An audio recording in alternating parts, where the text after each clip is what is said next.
Hello guys, how are you doing? I hope you're all doing well. Yesterday we saw the changes that are coming to the light machine guns with the critical patch that is coming in September in Battlefield 1. In case you missed that video, you can click at the info card in the top right corner in order to watch it. Today we are going to see how the submachine guns are going to change for the assault class. Before I get there, I want to inform you that all weapons except sniper rifles are going to change. Some are having increased damage and some others different recoil and range. There will be two more videos for the weapon changes, one for the shotguns and another one for the self-loading rifles for medic class. Now before I start with the values of the guns, I want to read you the notes that DICE posted at Reddit. Hi everyone, today we're introducing a major update where we're tweaking many weapon values to get them to feel more powerful and slightly reduce the disparity in roll time to kill between fast firing and slow firing weapons. During the next days, we will be carefully monitoring these changes on the CTE to ensure that they meet balance and our expectations when it comes to overall gunplay. What does this change mean in general? For most of the automatic weapons like LMGs and SMGs, this typically means that you will be required one less bullet to secure a kill. When it comes to the self-loading rifles, their accuracy and effective fire rate are improved.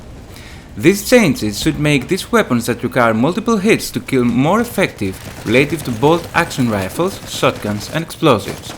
This should get most of the weapons to reach time to kill closer to that of Battlefield 4 and allow players with great weapon control and mechanical skills to have a better chance dealing with multiple enemies and coming out victorious of a duel even if they start with a health disadvantage. We are also tweaking shotguns to reduce the random factor involved in pellets dispersion.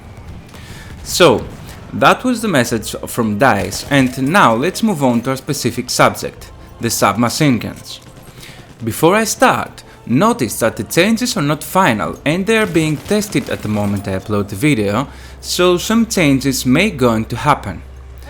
So, all of the submachine guns will have increased damage in range in order to compensate with the other weapons, and some of them will have increased damage at close range as well, but not all of them.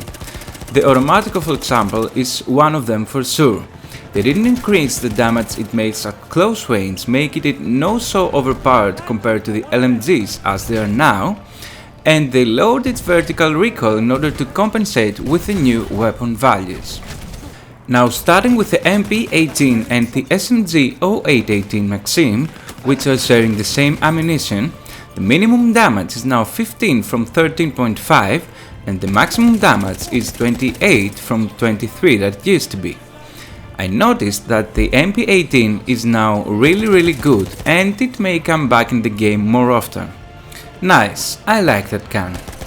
Moving on, the Hellriegel has now 15 minimum damage from 13.5, which is the same as the two previous ones, but the maximum damage is now 26.5 from 23. Now, one of the hot weapons that was always being discussed as an overpowered of the community, the Automatico, will now have 13.5 minimum damage from 12 that was before. The maximum damage has not changed for the Automatico because, as we said before, they only wanted to give it a buff at range and not at close quarters, and it is 23 as it used to be. They also changed the vertical recoil from 0.4 to 0.36 in order to compensate with the new values of the other weapons. The Ribeyrolles is now a very interesting weapon. I always liked this submachine gun, but now it's even better. It has now a 17.5 minimum damage from 15 that was before, and 28 maximum damage from 23.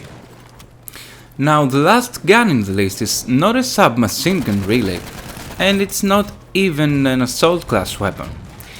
It's the M1903 experimental from the scout class, and DICE now claims that it's effective as a submachine gun. It has now 15 minimum damage from 13.5, and the maximum damage is not changed as they just wanted to extend the range of the 4, 5 and 6 hit kill. Imagine people actually using the M1903 experimental. That would be a change for sure. I almost never did see anyone play with this gun, including myself, cause I just loved bolt action rifles, and when I play as a scout, I prefer this more. So as we saw, every submachine gun got buffed at close and longer ranges, except the Automatico that got buffed only at longer ranges. So these are the changes for the submachine guns, and I like that now assault players will have the potential to kill an enemy at a slight further range with more ease than before, as well as the fact that now LMGs are more effective at close ranges as they used to be. So now they will both have better possibilities to kill at close as well as further ranges. The battles between the two gun classes will be more competitive and based more at the aiming skills of each player.